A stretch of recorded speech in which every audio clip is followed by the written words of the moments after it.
Wall Street veteran Bernard Madoff has been arrested and charged with running a $50 billion Ponzi scheme. Congress wants to know what caused the Enron meltdown. Now, while the collective rage currently is focused on WorldCom, Tyco CEO Dennis Kozlowski was convicted of looting hundreds of millions of dollars. This is one of the biggest fraud cases ever. Their president's a crook. Well, I'm not a crook. Find out more on this week's episode of White Collars, Red Hands. I think we can all agree that bananas are the silliest fruit by far. Slipping on their peels has delighted people for decades. When someone is being over the top, we say they're going bananas. They're also the most phallic fruit, which has led to an uncountable amount of bits in movies and TV shows. And as far as I know, it is the only fruit that you can buy a board game bag that is shaped like it. Bananagrams. Shout out Bananagrams. In pop culture, we may associate bananas with all of these lighthearted ideas and accompany it with a woman in a dress with a large fruit-laden hat. But Chiquita Brands, which owns the likeness of that character, has an anything but lighthearted history. In fact, bananas in general have a history littered with blood, violence, poisons, and political conflict. Today, we discuss the historical precursor to Chiquita, the United Fruit Company, the governments that it toppled for power, and how the CIA helped it all happen, amongst other atrocities that stretch all the way to 2024. Also, we could do the banana and a bottle of Sprite challenge. What is that? You have to eat a banana and chug a whole bottle of Sprite and not throw up. I think I would just not. Why do you need to eat the banana? I think I just need to not chug the bottle of Sprite. Some sort of combination between the banana and the Sprite makes you throw up. It's supposed to make you throw up. They did it on Tosh.0. They drank bottles of Sprite. They ate bananas. They got on a carnival ride. Oh, well. That's all I know. Well, it makes you throw up anyway, but they were like, we're gonna do it extra. And did they throw up? Of course. Yes, they threw up a lot. Nice. It's kind of the whole point. Nice. Well, welcome back, everybody, to another episode of White Collars, Red Hands. I'm Kashawn. And I'm Nina. And today, we're going bananas. We're going bananas, baby. Yeah, but no, seriously, there's a lot of really terrible stuff in today's episode. Am I going to cry? Maybe. Damn. Maybe. This rivals a lot of our other big corporate spotlights. It feels like a bad word because we're not highlighting them. We're lowlighting them. Nestle was bad. Dow was bad. This one's pretty bad. You might not eat a banana. Again, I'm not going to lie. Shit. Like if you ever... But the potassium! Or like if you ever got into the ethics of chocolate, the ethics of coffee beans, yeah, it's or anything, bad. they're all pretty much built on like pseudo slave labor. Yes. And bananas are kind of like that. Yeah. So, welcome. It's not going to be fun. The story of the United Fruit Company starts when an American real estate magnate, Henry Meigs, who built up a good portion of the coastal area in San Francisco, fled to South America to avoid fallout from a scandal where he had stolen municipal funds to make ends meet. He landed in Chile in 1854 and turned to developing railroads in the country. He built just the second railroad in all of Chile. Oh, wow. Then he built himself a grand estate and a mansion with the proceeds, and then eventually moved on to Peru in the 1860s, where he became a de facto dictator by controlling the country with his immense wealth, which would be another episode, and we're not going into detail about here. Mm-hmm. But meanwhile, his nephew, Minor C. Keith. Minor? His name was Minor, spelled O-R. He's a minor. 1800s names, man. They're wild. Yeah, they're wild. They're bad. But Minor Keith was moving forward with constructing railroads in Costa Rica. They had signed an agreement with the Costa Rican government in 1871 to build a railroad to connect their capital city of San Jose to the Caribbean port, which would eventually be known as Limon. Costa Rica's main export, at least at the time, was coffee. And the railroad was supposed to help their export business thrive. Because the main buyers of Costa Rican coffee at the time was Europe. And this was before they constructed the Panama Canal, so there was nothing to connect the Pacific and Atlantic Oceans in Central America or anywhere, because you'd have to go around the bottom. They would have to transport all of these coffee beans by ox cart, and they would have to transport them to a Pacific port. It was hard to get to the Atlantic side. So getting them to Europe was very difficult. Yeah, difficult. So a railroad to the Caribbean would solve this issue. Of course, since ox carts had trouble getting there, it was also pretty difficult to build a railroad through it as well. Makes sense. Cut through a lot of difficult, rough, choppy terrain that was covered by dense jungle. And the conditions were also perfect for the spread of diseases. It was hot, humid, it was raining a lot, and it was a lot of hard work. 3 of Minor C. Keith's brothers had actually died from one of the various diseases going around, yellow fever, malaria, what have you. And it wasn't only his brothers. A large portion of their workforce died, 4,000 in total. Wow. And that was during the construction of the first 25 miles of railroad. Yo, that was a lot bigger than 25 miles. Yeah, can you imagine 4,000 people dying in 25 miles? That's insane. That's what it took to build a railroad. A bunch of people died building the Panama Canal, too, so... Yeah, that's horrible. Kind of learned. This was topped with an inconsistent cash flow to the project, as the Costa Rican government struggled financially during this time and actually defaulted on the loan they had taken out to fund the railroad in the first place. But Minor Keith, newly dead brothers and all, stood up and as a fellow whitey convinced the English bank to lower the interest rate on the loan and give him more money, like lend him personally more money on top of that, 1.2 million pounds more specifically. And in return, the Costa Rican government gave Minor Keith 800,000 acres of land next to the railroad tracks that he was building, tax-free, and that much land is about 6% of Costa Rica. They just gave it to him. Gave it to him for renegotiating this loan and getting the money to fund the railroad. Yeah.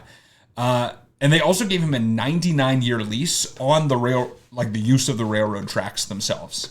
Which reminds me a little bit of what they did here in Chicago, giving with out the parking. like 100-year lease to. I think it's 80, but yeah, a very long lease. Way too long to be able to for own our roads.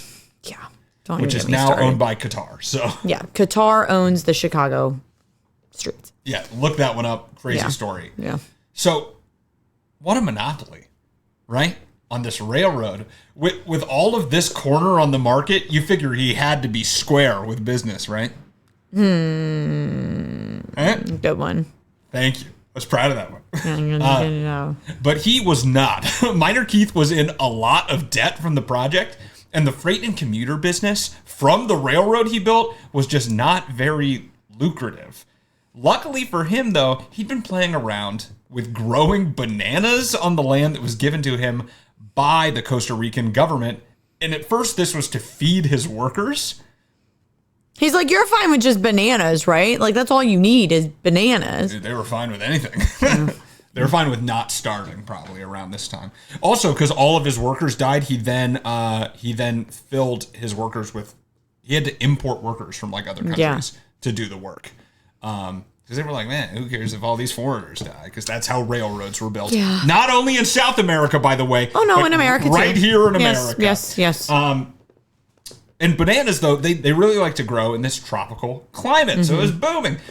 And he thought, if people weren't exporting enough coffee through the railroad, well, maybe he could generate his own business exporting these damn bananas to America. So he bought a steamboat to take them from the Caribbean to Louisiana, and the Tropical Trading and Transport Banana Export Company was born. And I will say, this is just like a very unrelated fun fact. Okay. Like even by the 1940s in Europe, they really didn't have bananas. My grandfather immigrated here in 1952. Now, granted, World War II, I'm sure that he grew up in Europe during World War II. So I don't think getting bananas to Europe was the main priority of Europe at the time. But my grandpa did not have a banana until he came to the United States. He was 14. He didn't have a banana until he was 14. And it's funny, they did have them at one point, and I only know that because the seeds that he got to plant the bananas came from France. He got them from France. And I was weird. Like, dang, French bananas? I've had a French banana. Anyway. So not They don't take the whole peel off. I don't know. I just like a banana with just the top of the peel cut off. It feels cleaner that way. It feels better when you're eating it if the top of it doesn't have the peel. I'm saying I love a Jewish banana. So not long thereafter, Minor C. Keith would lose a bunch of money when a New York broker went bankrupt. So oh my God, I put this in here. So the Tropical Trading and Transport Company decided they would merge with another fruit exporting business, the Boston Fruit Company, which they were already contracting the Boston Fruit Company for a lot of their boat shipments out of the region because they owned the railroad. They didn't own a lot of boats. The Boston Fruit Company owned a lot of boats. So they were like, what if we get together, you got a brand new pair of roller skates. I got a bunch of bananas. Boats. Yeah. Either way. So they got together, and in 1899, by their powers combined, they became the United Fruit Company, incorporated because they're united right here in the United States. So just remember through the rest of this, this is a U.S. company. It's going to be important, so we'll bring it up a lot, but I think for me it was easy to forget because most of their business is done in Central America, but they're technically an American company. And sorry, remind me again, the guy is from the UK, though, who founded this, right? No, he's from America. But they were getting money from the UK? The Costa Rican government had got the original loan. Oh, from the UK. So he negotiated it to be lowered. Yes. Okay. And then got more money from them. Gotcha. Yeah. The head of the Boston Fruit Company, Bradley Palmer, took over leadership of the new union, and he immediately began to rapidly expand their territory throughout Central America, buying up smaller competitors until they owned 80% of the businesses that export bananas to the U.S., making the United Fruit Company filthy rich. They were making money hand over fist with these bananas. So rich that in many of these countries where they operated, the United Fruit Company was bringing in more money than the entire GDP of the country by a good amount. Wow. That's because they were building in countries that were still developing nations and usually had a lot of instability in their governments, and they just hadn't found their way. They were on their path. They weren't on their path yet. Yeah. So they needed to go find themselves. Eat, pray, love. And spoiler alert, a lot of them still have not found themselves, unfortunately, but It is what it is. Because of this imbalance of money and power, the United Fruit Company started gaining a stranglehold on resources in places like Colombia, Guatemala, Honduras, and many others. They created the International Railways of Central America, which is a company that built extensive railroad infrastructure throughout Central America, mostly to help their export business, but also meant they owned and controlled the only way that people and goods could reliably be transported around a country. Basically, the government's going to build this infrastructure, but they had enough money to build it. And then they said, well, you can use it if you pay us. And they were so efficient at this that in 1901, the Guatemalan government actually contracted the United Fruit Company to deliver the mail. Deliver the mail? Because they already had the infrastructure built to get around the country. So that makes sense. They were like, well, you already built the railroad, so do you just want to also deliver the mail? Yeah, own and operate our post offices? They're like, hey, while you're on the way, can you just drop off this letter for me? That's pretty much what they did. And they were like, sure. They also held a vice grip on naval travel as they owned and operated a huge fleet of boats that would become known as the Great White Fleet. All the boats were painted white, and it was based off a big U.S. naval fleet, whatever, which was the only way to transport goods, or pretty much the only way, between these countries' largest trading partner in the United States. Also, side note, the United Fruit Company started offering trips for about 50 to 100 people at this time to tour the Caribbean on one of these boats, making them the inventor of the Caribbean cruise. So you can thank them for all those. The Royal Caribbean, brought to you by the United Fruit Company. Basically, and you can thank them for all the norovirus outbreaks at terrible buffets at sea today. So there you go. Oh man, I used to want to go on a cruise so bad just because of the buffets, and then I realized that that's really dumb. I can just go to a buffet. Yeah, but this is a buffet where you'll also get sick because of the motion of the boat. That way I don't have to push my fingers down my throat. I'll just throw up on my own. Oh, bro, you got to pay for this kind of therapy. I can't do it not for free, at least. I'm like the United Fruit Company. I don't do shit for free. Okay? So beep, beep, pump the brakes. The United Fruit Company also created the Tropical Radio and Telegraph Company in 1913, which they used to build radio towers and other communication infrastructure, which they, again, loaned out to the government as well. Basically, they developed these nations, like all the infrastructure of these nations, and then the United Fruit Company lobbied and often got large tax breaks from their host countries because they were doing this, and also negotiated to own as much land as possible. Well, it's really, when you break it down like this, it's really, you can really then see how these big companies end up, quote unquote, like, well, not owning, but like running these countries. Oh, they basically are. They are running these countries, and this is how they did it. And then this is just interesting because, you always hear this, and I never really, it's not that I didn't understand, but I'm like, okay, like how though? Because I never did the research to deep dive into it, but it's like, oh, this makes a lot of sense on how like one company can get so much control over such a small country as like Guatemala or Costa Rica that doesn't have, it's not like America. It doesn't have millions and millions and millions of people in it. Yeah. And they're making, like, these companies are making so much more money. Like, they literally have the means to be able to do this, and the countries themselves do not. So at the beginning, they were like, this is mutually beneficial. Like, they're building infrastructure. They bring business, to the country. And then we just give up a bunch of our land, and they don't pay us taxes. Sounds good to us. Easy peasy. And speaking of buying up land, not buying up, they were also just given a lot of land. At their largest, the United Fruit Company owned 20% of all land in Guatemala. And much of the land they owned, they didn't even develop. They didn't build plantations on it. It just sat there? Yeah, well, publicly they would announce they needed the land as reserves in case their plantations were wiped out by natural disaster or disease. But more likely, it was mostly to keep other companies from muscling in on their market share. No other person can move in and build up a banana plantation if they just own all of the land where you could do that, even if they're not using it. Yeah, that makes sense. And they only had bananas planted on 15% of the land they owned. That's crazy. And they were just gobbling up as much as they could. Gobbling up those bananas. They must have been your relatives, if that's a heritable trait. In order to get government concessions to be given this land, they not only used their influence by the infrastructure they had built, but also developed close relationships with officials, which were more than likely corrupt, as Central American governments, once again, were fraught with dirty politicians and instability.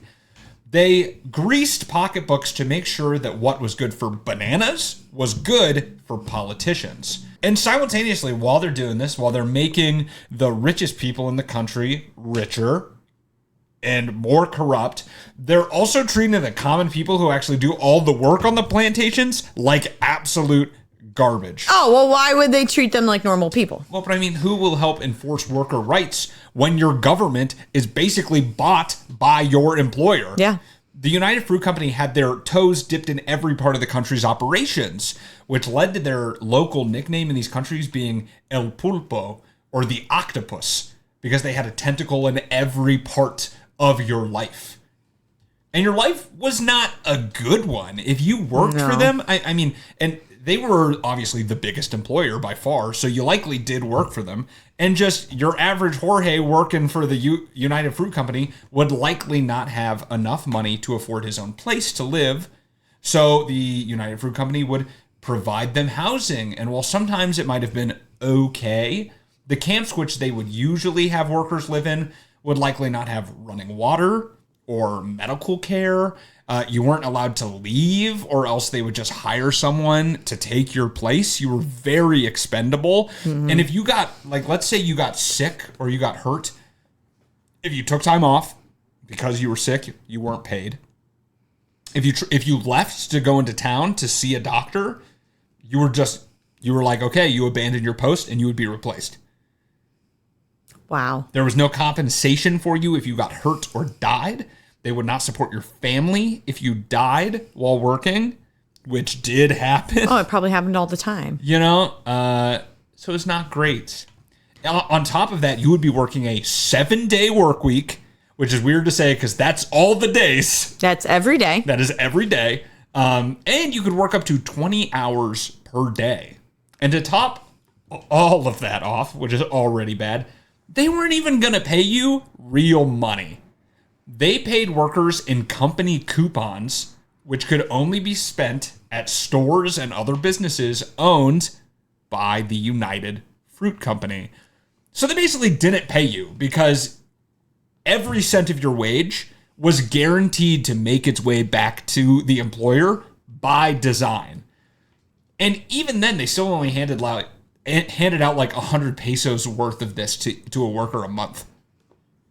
Which even at the time that's not a lot was for very an entire low. month of work. No. Yeah. But of course, it's not like you could, as a worker, hope for the government to step in because they are the government. And even if they did step in, then the government and you would lose access to transportation by railroad, to radio, maybe even your mail. Yeah. You lose all these services that are supposed to be run by a government because you're basically working for the government that is exploiting you to sell bananas to America. Nevertheless, workers eventually got fed up and started to strike. I mean, you can only do this for so long. No, you're going to snap. There were multiple worker uprisings, but one of the most infamous happened in Colombia circa 1928. In 1918, workers had started striking, but literally for a whole decade, pretty much nothing had been done. So in October of 1928, the workers provided a list of demands to the United Fruit Company, and they are literally like the saddest demands ever. Yeah, it's probably going to be like, can I just please have water on shift? Can I go to the bathroom? You're close. Yeah. Among their list, it was included to only have a 6-day work week. They're like, 1 day off, please. They requested that there is compensation for workers who are injured or killed on the job, and that they be paid actual money. They only had 9 demands. That's like 3 of them. And none of them are crazy. Yeah, the other ones were like medical care. It's insane. But the United Fruit Company saw these demands and said, you know what that sounds like? Dirty communism. I mean, kind of. They were like, you communists? You want to get paid actual money and have a day off? That's the most communist thing I've ever heard in my life. Especially when they started striking in mass, as in November, at least 25,000 workers participated in the strike. That has got to be a large percentage of I would think that'd be a large percentage of their workforce. It was. And it scared the United Fruit Company and the Costa Rican government, which dispatched General Cortez Vargas, as well as 700 military men, to keep order and control the situation. 700 against 25,000 does not seem like a very good ratio to control anybody. It is when the 700 have guns. True. The United Fruit Company, being an American-based company, again, also had the United States put pressure on the Colombian government to protect American assets and lives that were because American citizens are there running the company or whatever. Very similar, by the way, to what we had seen during our episode covering the annexation of Hawaii. And on December 5th, 1928, 1,500 United Fruit Company workers were camping out in the town square of the town of Ciénaga. The army marched in and ordered everyone to leave immediately as they began setting up their machine guns on the rooftops. The warnings lasted 5 minutes. Meanwhile, the United States had a ship posted close off the shore to monitor the situation, which General Vargas was well aware of. The Americans had already said that they would intervene if any worker dispute threatened the American company's assets or lives of American citizens. Fearing this invasion of the U.S. troops, General Vargas, after the 5 minutes were up, ordered his troops to fire into the crowd gathering for a Sunday mass. Oh my God. A crowd containing not only United Fruit Company workers, but their families, the elderly, women, and children. And they kept firing until the next day, December 6th, 1928, in what would become known as the Banana Massacre. The exact number of bodies that were put into mass graves in the following days is not exactly known. General Vargas gave the official count as 47, but in a fictionalized version of the massacre in Colombian writer Gabriel Garcia Marquez's novel 100 Days of Solitude, he counts the dead as 3,000. I was going to say 47 doesn't seem like that's accurate. It was not 47. But what the most likely number is comes from a series of telegraphs sent from the U.S. Embassy in Colombia back to the Secretary of State, Frank Kellogg. One of which, sent on December 29th, stated, and I quote, "I have the honor to report that the legal advisor of the United Fruit Company here in Bogota stated yesterday that the total number of strikers killed by the Colombian military authorities during the recent disturbance reached between 500 and 600. While the number of soldiers killed was 1. This number, though, was then amended a few weeks later in the following telegram that was sent. I have the honor to report that the Bogota representative of the United Fruit Company told me yesterday that the total number of strikers killed by the Colombian military exceeded 1,000. So they're bragging about it. They have the honor. If that doesn't show you exactly which side America has been on when it comes to respectable working conditions for people, especially those that don't look like us and are in other countries, then I really don't know what does. But that is only the second worst thing that America did in partnership with the United Fruit Company. The worst happened in the 1950s in Guatemala. You see, the people of Guatemala had just deposed a tyrannical dictator by the name of Jorge Ubico, and they replaced him with their first democratically elected liberal president, Juan Jose Arevalo, who enacted a minimum wage and even built government-owned farms to provide jobs to those without land and those without jobs, which obviously the United Fruit Company did not like. That being said, he was actually still tough on communism, probably to help their alliance with the United States. But still, Arevalo had to last through 25 different coup attempts during his tenure as president. 25, which he did. And in 1950, he was succeeded by his defense minister, Jacobo Arbenz, who continued to press for workers' rights. But what really pissed off the United Fruit Company was when he announced Decree 900, which was aimed to take back large chunks of that uncultivated land that was being held by the United Fruit Company, and he wanted to take it and give it back to landless people so they could actually build a living for themselves in Guatemala. But even with all that, they were going to pay the United Fruit Company for this land, and it was an amount that was double what they had originally paid for it. So they were going to make a profit on every piece of land they sold back. But it wasn't really about the money. We all know that. It was about keeping competition at bay. Yeah. So this threatened them. And at this time, the United Fruit Company had some friends in high places here in America. They were publicly affiliated with the U.S. Secretary of State, John Foster Dulles, and his brother, Allen Dulles, who was a former member of the United Fruit Company's board, was the first citizen director of the CIA at this Oh my time. God, what? Yeah, originally the OSS, and they became the CIA, and Allen Dulles led it up, who was previously a member of the board of the United Fruit Company. So with these guys in their corner, they also got the ear of President Truman towards the end of his presidency, and then finally Dwight Eisenhower. And they spun Arbenz as, guess what? A communist. And that if Guatemala fell to communism, the U.S. feared that it would provide an example for other Central American countries to follow suit. And they ate that narrative up.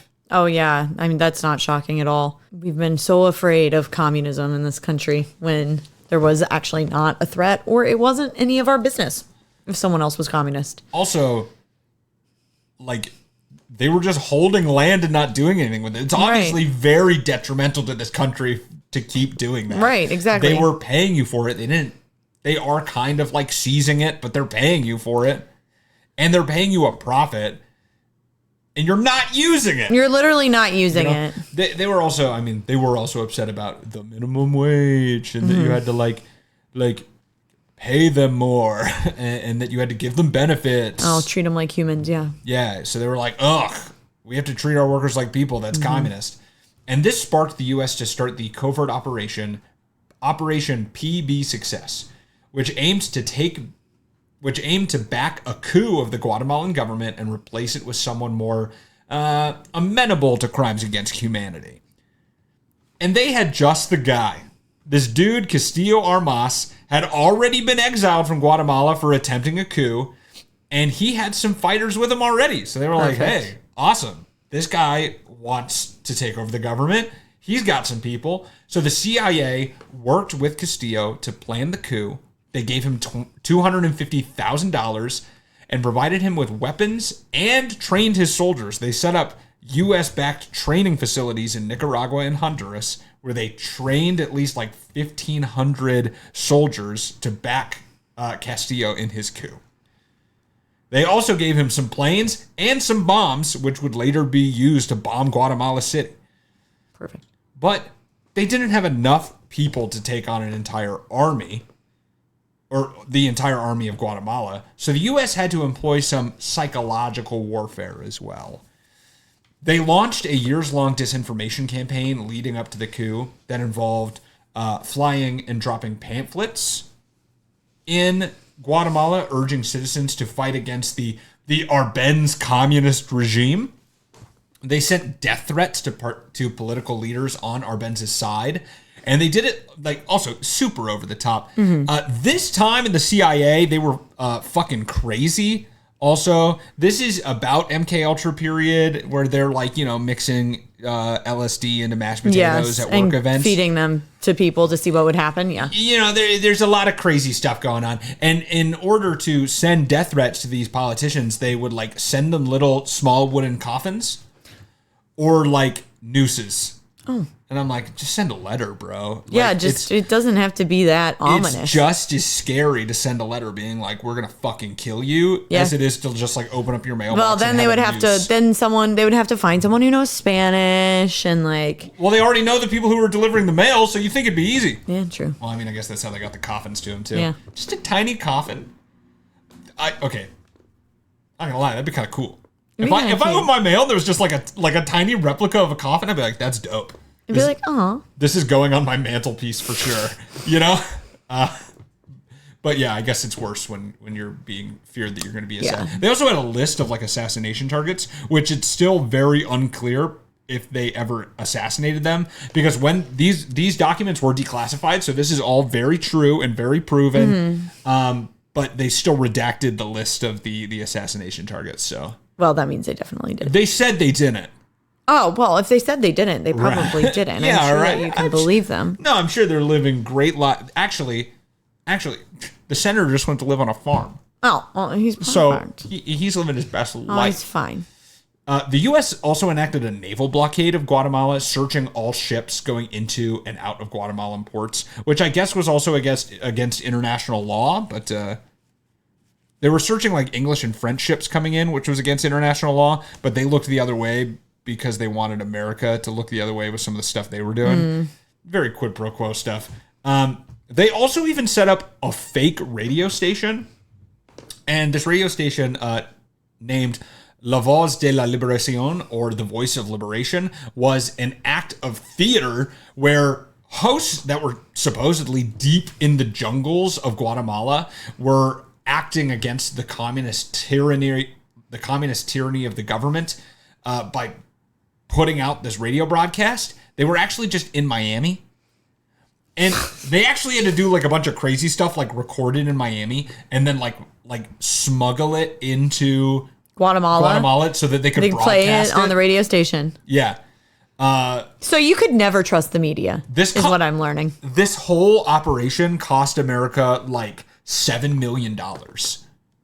They had 100 CIA workers working on this alone. Just on how to bring down communism in Guatemala. Imagine there is nothing better we could do here. I'm glad we covered that. Imagine showing up to your day job at your office and being like, ugh, Another day of trying to topple a government in Central America. That's crazy. And the coffee machine's broken again? Ugh. You gotta be kidding me. This sucks. Who drank my creamer?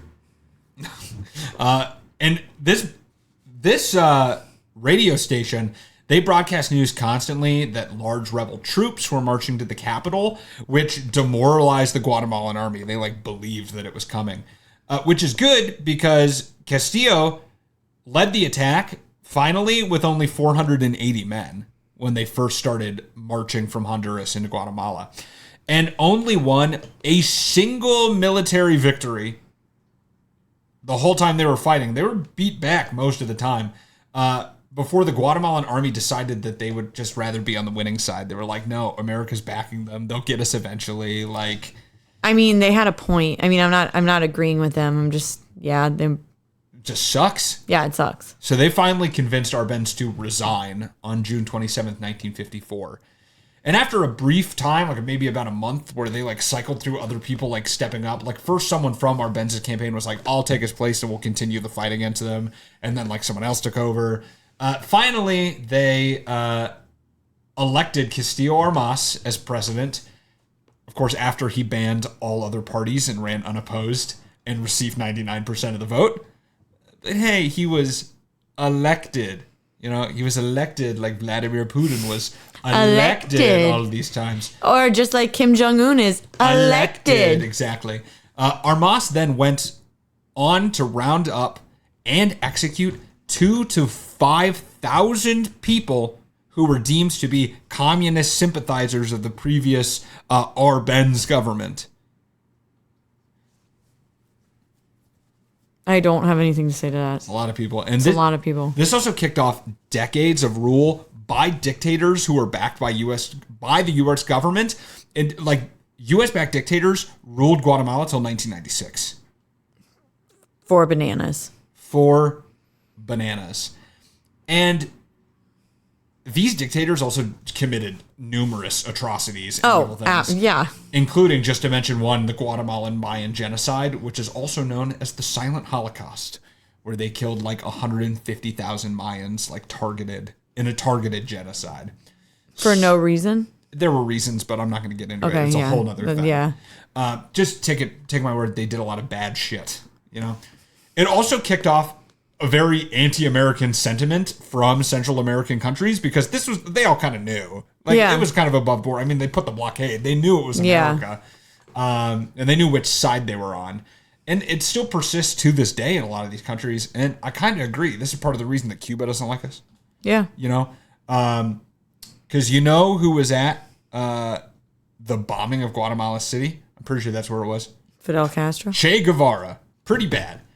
In 1970, United Fruit Company was targeted for a hostile takeover by a man named Eli M. Black, who merged the company with his own kind of failing public meatpacking company, AMK, hoping to incorporate some quick capital from taking over this company, and rebranded the child company as the United Brands Company. Terrible name. When he got a look at their books, he instead found that the banana business was not booming anymore. It was not very appealing, is what you're saying? I was waiting for a banana pun. I thought you were going to do it after the intro, and I was going to call you Hack again, but you didn't do it, and I was kind of proud of you until now. So yeah, it wasn't appealing. You might know this already, but bananas are actually just clones of other bananas. Every banana is a clone of another banana. That's what allows them to grow without seeds. This restriction in genetic diversity makes banana crops highly susceptible to diseases.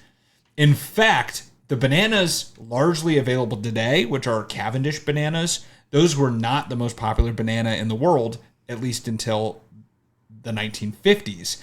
Before that, it was a banana called the Gros Michel banana. But that banana was frickin' wiped out by a fungal infection known as Panama disease. So now we only eat Cavendish bananas. Were they smaller? I forget the actual comparison. No, they were actually larger, I believe, and I think they were said to have a sweeter flavor. Pretty much everyone agrees that the Gros Michel banana was better than the Cavendish banana. Interesting. But the Cavendish banana didn't die to Panama disease as easily. Do we have the Gros Michel banana?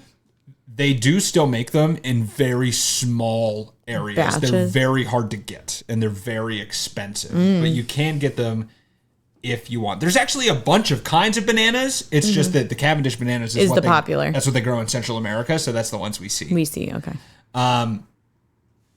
So diseases such as this, and by the way, the Cavendish bananas are also being threatened by another fungal disease that's going around right now. So Great. The eggs, the bananas. What's next? They think in maybe like 20 years we might have a different banana.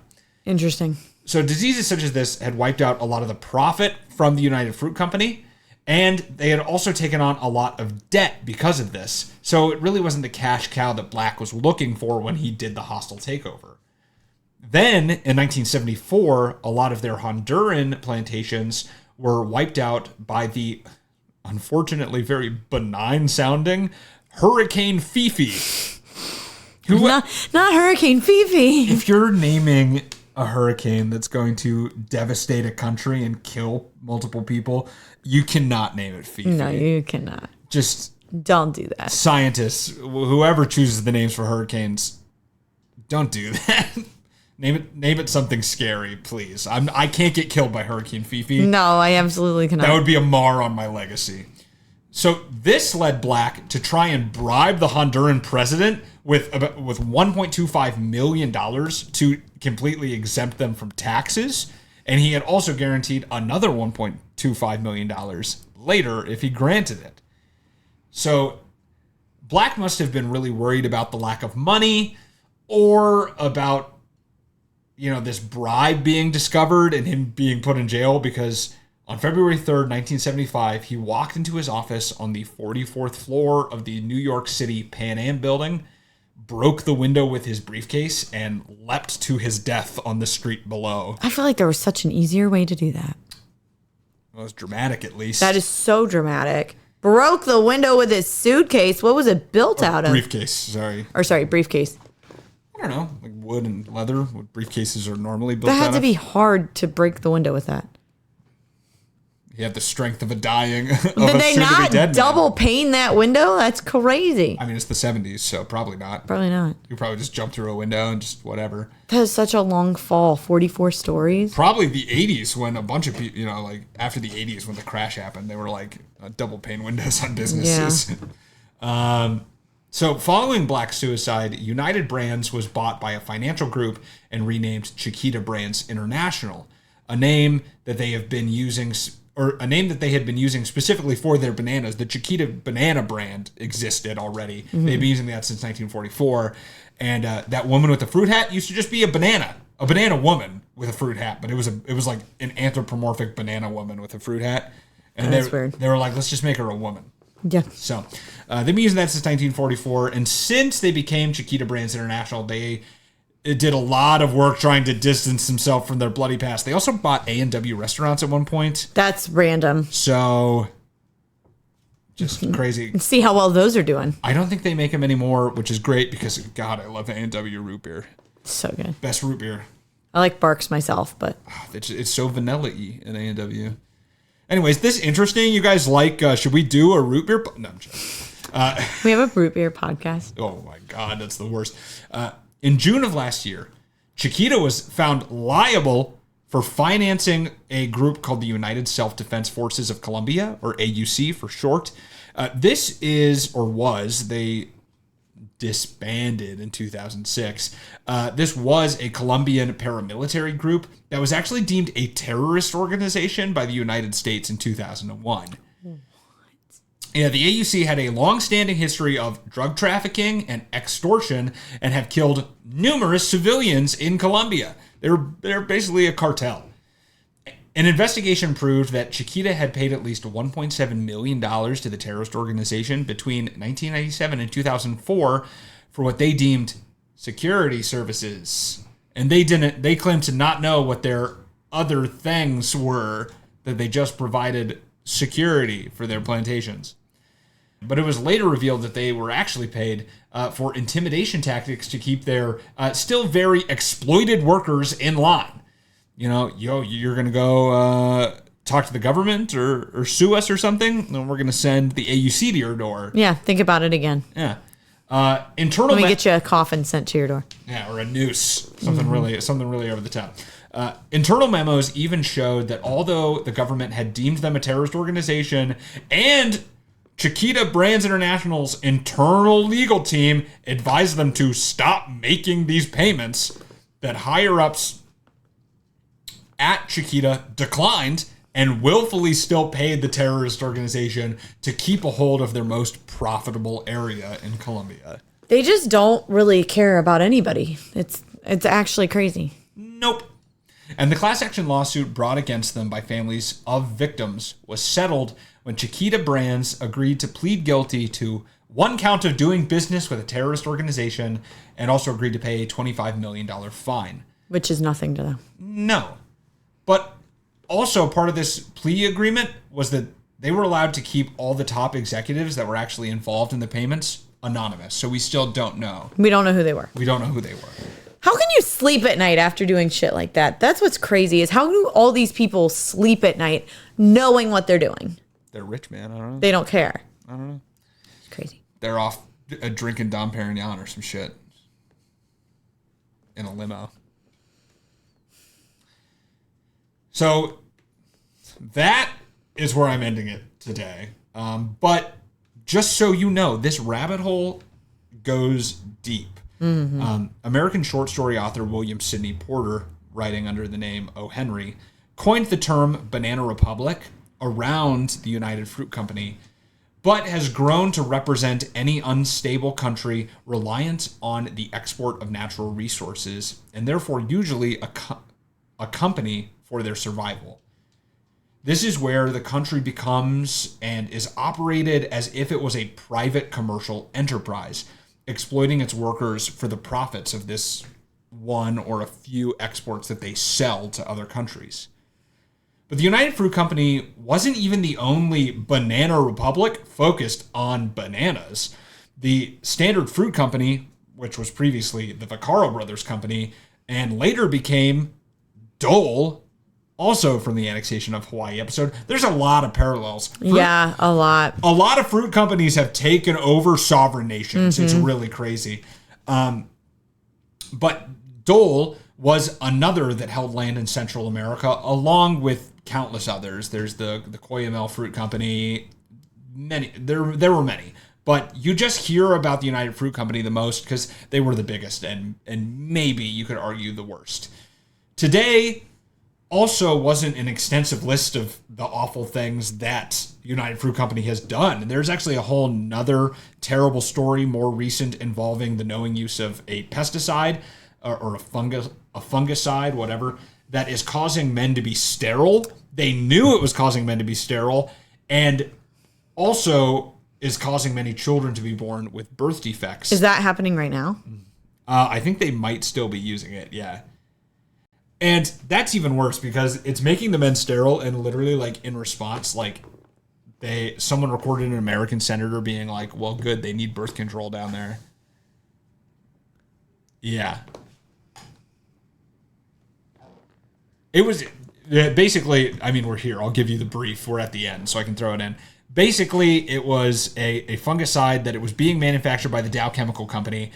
They had tested workers that were producing it and found that 20 of the 50 male workers that they tested were sterile. The first 7 they tested, 7 out of 7 were sterile. And they were like, that's weird. And then they found that they had done a study in rats, and they found that rats, when exposed to high amounts of it, had testicular atrophy. Their balls got small. And they just said, oh yeah, we never thought to correlate that with possible sterility. So America banned it. They were like, you can't use it here, but all these other countries didn't ban it. And actually, like, Dow was going to stop providing it to what was then United Brands. And they threatened to sue them for breach of contract if they didn't keep selling it to them. Because it worked so well. They were like, we don't care. Like, we'll sue you for breach of contract if you don't But deliver. wouldn't that also hurt us to eat those bananas? No, I don't think so. Oh. It's sprayed on the top. It's like washed off later. But who it does hurt Is the people who are directly in contact with it. well, they were providing it to their workers and they weren't telling them that's what they were using. So they thought they gave them spray bottles And there was a guy who was like, I literally thought it was water. Like, I thought I was watering the plants. We drank it. And they said at the end of the day, like towards sundown when it was hot, they were using it to mist themselves. Oh my God. Because they didn't know. And then they were like, yeah, like we're sterile. And it was a documentary I watched, and they literally had like crop duster planes like flying, like spraying it over bananas, and there was like a school right next to it, and they were like, this is a school for like special needs children, and they were like, yeah, we've seen like a huge uptick in children with special needs being born. Yeah. And it's probably this. And they like zoom out, and there's like a plane, and like all of it's like falling on all the kids. So I was like, Jesus Christ. So yeah, it's bad. But that was one I left out because I had to talk about the thousands of people that they've led to the deaths of. So. God. You weren't kidding when you said this episode was sad. Yeah. So United Fruit Company, you might never eat a banana again. And that's where we're at. So, thanks for listening, I guess. Well, if you like more where that came from. Yeah, man. Oh. Yeah, we're going to leave. I've never been happier that bananas upset my stomach. Thank you so much for listening. If you want to support us, please feel free to do so by leaving us a review. You can do so on Apple Podcasts. You can use words. You can shout out how much you fucking hate Dole and Chiquita on there. Go ahead. Please do. If you want to watch the video, that is available. We are on video on Spotify or on YouTube at White Collars Red Hands.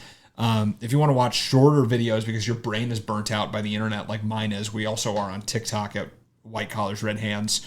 If you want to contact us, you can message us on there or actually any of our socials. It's facebook.com/White Collars Red Hands, Instagram at White Collars_Red Hands, X at White Collars Pod.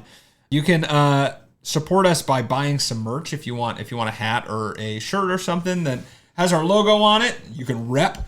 You can go to our website, whitecollarsredhands.com, click on the button that says check out our merch. You can buy something there from TeePublic. While you're there, you can also suggest an episode. We try to do a fan-submitted episode every single season. Submit something more lighthearted, please. We can only do so many. Oh, Jesus Christ. We can only do so many of these before I completely lose faith in humanity. So send it there through the contact us button on our website, or you can send it directly to whitecollarsredhands@gmail.com. You can support us by telling a friend. You can word of mouth is the best way to spread podcast news. And I know stuff like this is what really gets me talking to people. Be like, but if you see a random stranger on the bus or the train or at work eating a banana, feel free to info dump this entire hour episode to them. Here, I have something you can listen to. Yeah, while you eat that banana. Yeah, or just provide them the Spotify link. Be like, I see you're eating a banana, and I don't want this to be weird, but you should listen to this.